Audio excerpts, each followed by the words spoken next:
दोस्तों, अगर आप ट्रेडिंग में एक्सपर्ट बनना चाहते हैं तो आपको कैंडलस्टिक पैटर्न का पता होना बहुत जरूरी है। और जब आपको पता होगा कि इस टाइप का कैंडलस्टिक पैटर्न बनने के बाद शेयर की प्राइस ऊपर जाती है और इस टाइप का कैंडलस्टिक पैटर्न बनने के बाद शेयर की प्राइस नीचे जाती है, तो सोचिए आप इस नॉलेज का यूज करके कितना पैसा कमा सकते हैं। इसीलिए इस एक वीडियो में 6 कैंडलस्टिक पैटर्न बताने जा रहा हूँ, जिनका यूज करके आप पता लगा सकते हैं कि शेयर की प्राइस ऊपर जाएगी या नीचे। और ये सब कुछ मैं फ्री पार्ट बाई पार्ट सिखा रहा हूँ, जबकि इस टाइप का कॉन्टेक्ट सिखाने के लिए कुछ पर्सन पैसे चार्ज करते हैं। तो इस वीडियो को ध्यान से जरूर देखिएगा और वीडियो पसंद आए तो लाइक कर दीजिएगा। और ध्यान रहे, ये वीडियो सिर्फ एजुकेशन पर्पज के लिए है। अगर आप स्टॉक मार्केट में इन्वेस्टमेंट या ट्रेडिंग करते हैं तो अपने रिस्क पे करें और इन्वेस्टमेंट करने से पहले खुद भी रिसर्च जरूर कर लें। चलिए दोस्तों, अब हम सभी इंपोर्टेंट कैंडलस्टिक पैटर्न को समझते हैं। तो दोस्तों, हम जिन कैंडलस्टिक पैटर्न के बारे में बात करने जा रहे हैं उन सभी कैंडलस्टिक पैटर्न का नाम स्क्रीन पर नजर आ रहा है। इसमें हमारा जो फर्स्ट कैंडलस्टिक पैटर्न है उसका नाम है हैमर कैंडलस्टिक पैटर्न। तो दोस्तों, हैमर यानी हथौड़ा। तो आपको नाम से ही पता चल रहा है कि इस पैटर्न में जो कैंडल बनती है वो हथौड़े जैसी दिखाई देती है। इसकी जो नीचे की डंडी होती है उसे लोअर विक कहा जाता है और जो ऊपर की डंडी होती है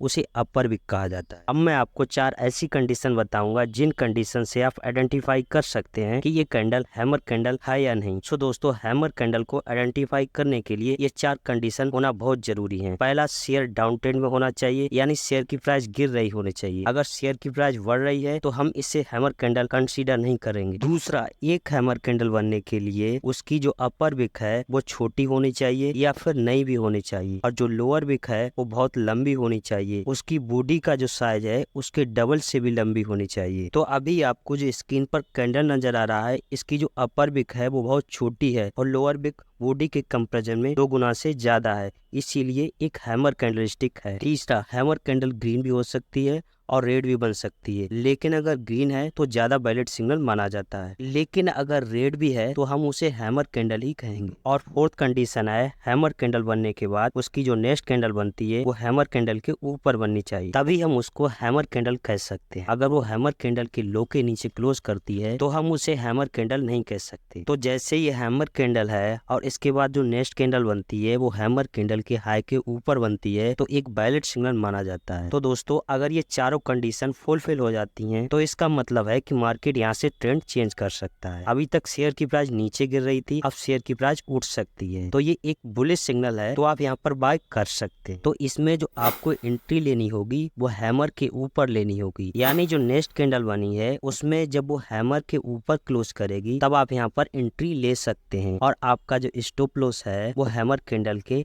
लोएस्ट पॉइंट पर होगा। नाउ दोस्तों, हैमर कैंडलस्टिक पैटर्न बनने के बाद हमारा जो नेक्स्ट कैंडलस्टिक पैटर्न है हैंगिंग मैन। ये पैटर्न दिखने में बिल्कुल हैमर पैटर्न जैसा ही दिखाई देता है, लेकिन ये एक बेरिश सिग्नल देता है, यानी इस पैटर्न के बनने के बाद शेयर की प्राइस गिर सकती है। अब हैंगिंग मैन कैंडलस्टिक पैटर्न बनने के लिए 4 कंडीशन होना बहुत जरूरी है। पहला, स्टॉक अप ट्रेंड में होना चाहिए, यानी शेयर की प्राइस बढ़ रही होनी चाहिए, जबकि हैमर पैटर्न में शेयर की प्राइस गिर रही होनी चाहिए। इसमें शेयर डाउन ट्रेंड में होना चाहिए था और इसमें शेयर अप ट्रेंड में होना चाहिए था। दूसरा, इसमें भी हैमर पैटर्न की तरह कैंडल की अपर विक छोटी होनी चाहिए और लोअर विक लॉन्ग होनी चाहिए, इसीलिए ये हैमर जैसा दिखाई देता है। तीसरा, हैंगिंग मैन ग्रीन या रेड दोनों हो सकते हैं, लेकिन अगर रेड हो तो ज्यादा वैलिड सिग्नल माना जाता है, क्योंकि ये एक वैलिड सिग्नल देता है। और चौथा, हैंगिंग मैन कैंडल बनने के बाद जो नेक्स्ट कैंडल बनी है वो हैंगिंग मैन कैंडल के नीचे बननी चाहिए। जब ये 4 कंडीशन फॉलो हो जाती है तो इसका मतलब है कि ट्रेंड चेंज होने वाला है। अभी तक शेयर की प्राइस बढ़ रही थी, अब नीचे गिर सकती है, तो ये एक वैलिड सिग्नल है और यहाँ पर शॉर्ट सेल कर सकते हैं। इसमें आपकी एंट्री जो नेक्स्ट कैंडल नीचे बनी है उसमें होगी और आपका स्टॉप लॉस हैंगिंग मैन के हाईएस्ट पॉइंट पर होगा। अगर आपको हैंगिंग मैन और हैमर में अभी तक कोई कंफ्यूजन है तो इस पिक्चर को देखने के बाद आपका कंफ्यूजन दूर हो जाएगा। नाउ दोस्तों, हमारा जो थर्ड कैंडलस्टिक पैटर्न है उसका नाम है inverted hammer candlestick pattern. Inverted का मतलब होता है उल्टा। ये एक उल्टा हैमर है, लेकिन इसका नाम सिर्फ उल्टा है, इसका काम बिल्कुल हैमर पैटर्न जैसा ही। बस फर्क सिर्फ इतना है, हैमर में जो लोअर विक होती है वो लंबी होती है और जो अपर विक होती है वो छोटी होती है या फिर नहीं भी होती है, जबकि इन्वर्टेड हैमर में जो अपर विक होती है वो लंबी होती है और जो लोअर विक होती है वो छोटी होती है या फिर नहीं भी होती है, तभी वो इन्वर्टेड जैसा दिखाई देता है। एक इन्वर्टेड हैमर कैंडल बनने के लिए ये 4 कंडीशन फुलफिल होना चाहिए। पहला, शेयर डाउन ट्रेंड में होना चाहिए, यानी शेयर की प्राइस गिर रही होनी चाहिए। दूसरा, मैंने आपको अभी बताया इसमें जो अपर विक है वो लॉन्ग होनी चाहिए, जबकि जो लोअर विक है वो छोटी होनी चाहिए या फिर नई भी होनी चाहिए। थर्ड कंडीशन भी हैमर जैसा ही है, ये पैटर्न चाहे ग्रीन बने या रेड बने इससे कोई फर्क नहीं पड़ता, लेकिन अगर ग्रीन बनता है तो ज्यादा वैलिड सिग्नल माना जाता है। और फोर्थ कंडीशन है इन्वर्टेड हैमर कैंडल बनने के बाद जो नेक्स्ट कैंडल बनती है वो इन्वर्टेड से हाई बननी चाहिए। तो जब ये 4 कंडीशन फॉलो हो जाती हैं तो वो एक परफेक्ट इन्वर्टेड हैमर बन जाती है और ये एक बुलिश सिग्नल देती है, यानी यहाँ से अब प्राइस बढ़ सकती है। अभी तक शेयर की प्राइस नीचे गिर रही थी, यहाँ से अब ऊपर जा सकती है। तो चाहे आप यहाँ पर बाय कर सकते हैं। अगर आप बाय करना चाहते हैं तो इन्वर्टेड हैमर कैंडल के बाद जो नेक्स्ट कैंडल बनती है आपको वहां पर एंट्री लेनी होगी और आपका स्टॉप लॉस इन्वर्टेड हैमर के लोएस्ट पॉइंट पर होगा। नाउ दोस्तों, हमारा जो फोर्थ कैंडलस्टिक पैटर्न है उसका नाम है शूटिंग स्टार। ये दिखने में बिल्कुल इन्वर्टेड हैमर जैसा ही दिखाई देता है, फर्क सिर्फ इतना है ये एक अप ट्रेंड में बनती है और बेयरिश सिग्नल देती है, जबकि इन्वर्टेड हैमर डाउन ट्रेंड में बनता है और बुलिश सिग्नल देता है। तो दोस्तों, शूटिंग स्टार कैंडल के लिए 4 कंडीशन फुलफिल होना बहुत जरूरी। पहला, स्टॉक अप ट्रेंड में होना चाहिए, यानी शेयर की प्राइस बढ़ रही होनी चाहिए। उसके बाद शूटिंग स्टार बने, जबकि इन्वर्टेड हैमर में शेयर की प्राइस गिर रही होनी चाहिए थी और स्टॉक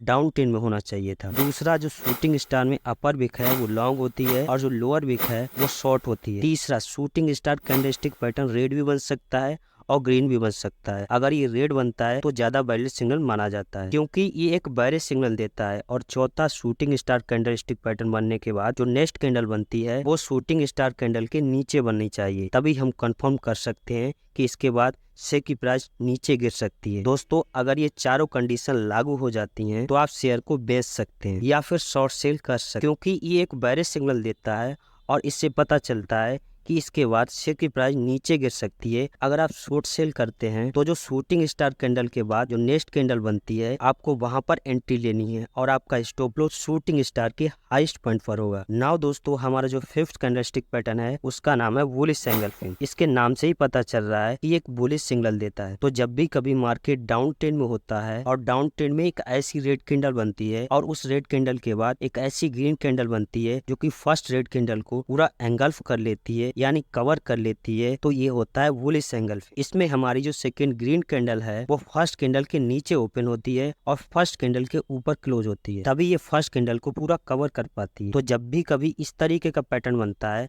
तो इसे बुलिश एंगल्फिंग कहते हैं। तो इसका मतलब होता है कि यहाँ से शेयर की प्राइस बढ़ सकती है, तो आप यहाँ पर बाय कर सकते हैं। अगर आप बाय करना चाहते हैं तो इस ग्रीन कैंडल के बाद जो नेक्स्ट कैंडल बनेगी आपको वहां पर बाय करना होगा और वो इस ग्रीन कैंडल के ऊपर बननी चाहिए और आपका जो स्टॉप लॉस है वो ग्रीन कैंडल का लोएस्ट पॉइंट पर होगा। नाउ दोस्तों, हमारा जो सिक्स कैंडलस्टिक पैटर्न है उसका नाम है बेयरिश सिग्नल। ये एक बेयरिश सिग्नल देता है, यानी इस सिग्नल के बाद शेयर की प्राइस गिर सकती है। तो दोस्तों, जब भी कभी स्टॉक अप ट्रेंड में चल रहा होता है और इसके बाद एक ग्रीन कैंडल बनती है और इस ग्रीन कैंडल के बाद एक रेड कैंडल बनती है जो कि उस ग्रीन कैंडल को पूरा कवर कर लेती है, यानी एंगल्फ कर लेती है, तो इस पैटर्न को बेयरिश एंगल्फिंग पैटर्न कहते हैं। तो जैसे ये 2 कैंडल नजर आ रही हैं, तो हमारी जो ग्रीन कैंडल है उसको रेड कैंडल ने पूरा कवर कर लिया है और रेड कैंडल की ओपनिंग प्राइस है वो ग्रीन कैंडल के ऊपर है और जो क्लोजिंग प्राइस है वो ग्रीन कैंडल से नीचे है, तभी वो ग्रीन कैंडल को पूरा कवर कर पाती है। तो जब भी कभी इस टाइप का कैंडलस्टिक पैटर्न बनता है तो इसे बेयरिश एंगल्फिंग पैटर्न कहते हैं। तो इसके बाद शेयर की प्राइस गिर सकती है। तो दोस्तों, अगर आप चाहें तो यहाँ पर शॉर्ट सेल कर सकते हैं। अगर आप शॉर्ट सेल करते हैं तो इस बेयरिश कैंडल के बाद जो नेक्स्ट कैंडल इसके नीचे बनेगी आपको उसमें एंट्री लेनी होगी और आपका स्टॉप लॉस ग्रीन कैंडल का हाईएस्ट पॉइंट पर होगा। तो दोस्तों, ये 6 कैंडलस्टिक पैटर्न जिनका यूज करके आप पता कर सकते हैं कि यहाँ से शेयर की प्राइस बढ़ सकती है और यहाँ से शेयर की प्राइस नीचे गिर सकती है। इस तरह की और इन्फॉर्मेशन वीडियोस के लिए सब्सक्राइब बटन पे क्लिक कर